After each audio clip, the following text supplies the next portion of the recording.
affirmation po muna kami. Then saka po yung explanation. Sabihin.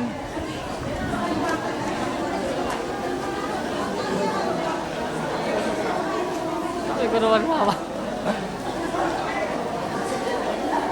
Ano?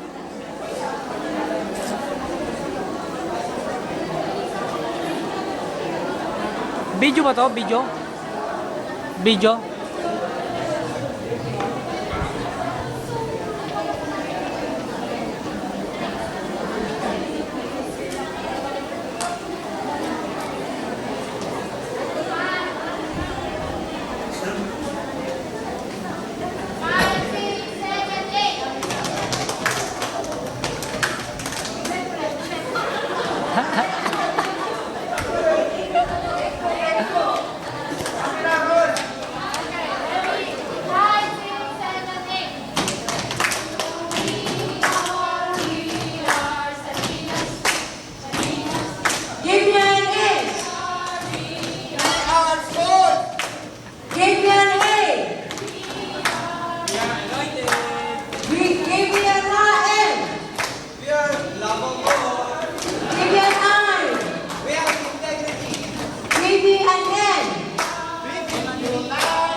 Ano to, video?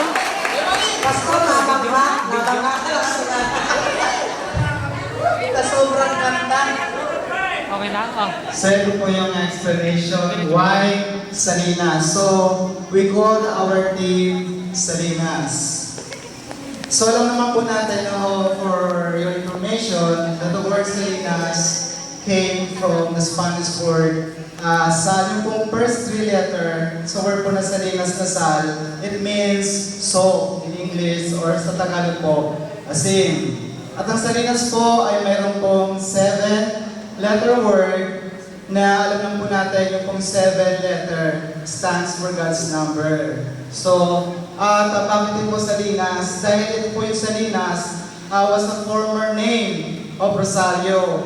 At kami po sa JIL Rosario ay keep on praying na i-restore back to its original name, ang Salinas po. So, bakit po, why? So, alam naman po natin yun sa Book of Matthew chapter 5 verse 13, the Lord Jesus Christ says, we are the salt of this world. So, kami po bilang mga Kristiyano sa JL, sabihin na lang po natin JL Salinas, na we want to preserve, we want to be the salt of the world, specifically in the town of Rosario. So, bakit po? Ano po ba yung pag sinabi pong salt? Unang-una makikita natin that the color of salt is white and it signifies purity. So we want to retain the purity in our life, in our heart, sa bayan po ng Salinas. At alam na po natin, yung po isang attribute ng salt ay yung saltiness nito na nagbibigay po ng preservative, nagbibigay po ng flavor sa pagkain. At minsan po sa ating pong skin regimen, sinasabi ko nga purification. Di ba yung salt minsan kung gusto nyo daw, kung maitim daw yung sigo nyo, maitim ang tuhod nyo, pwede nyo po yung imasahe yung rock salt para po pumuti ang inyong mga skin. So, pwede po yun. Salt is used to cleanse our skin. Then, yung next step po natin, given na po kanina, yung pong sa word, the Salinas word, yung pong acronym, nakita po natin. So, we want to be the salt of this world. At yung pong anointing ng Panginoon ay patuloy pong makita po sa amin. And we want to keep sharing the love of God.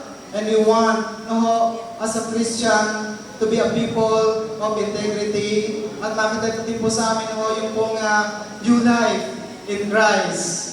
At kapag ikaw ay lingkod ng Diyos, ang sabi po ng Panginoon, God is not looking for your ability, but your availability. So, we want to be always available to serve God. At yung pong panghuli, yung pong salvation. All of us need salvation. Hindi lamang po tayo na nakatanggap na ng salvation. Maging ang bawat tao po sa ating paligid, they need salvation. So sama po, ang Salinas would preserve the Word of God as a healing, as a cure to the lost, to bring them to the Lord Jesus Christ. That is Salinas, our name, our team, for the glory of God. Amen. Amen. Praise God.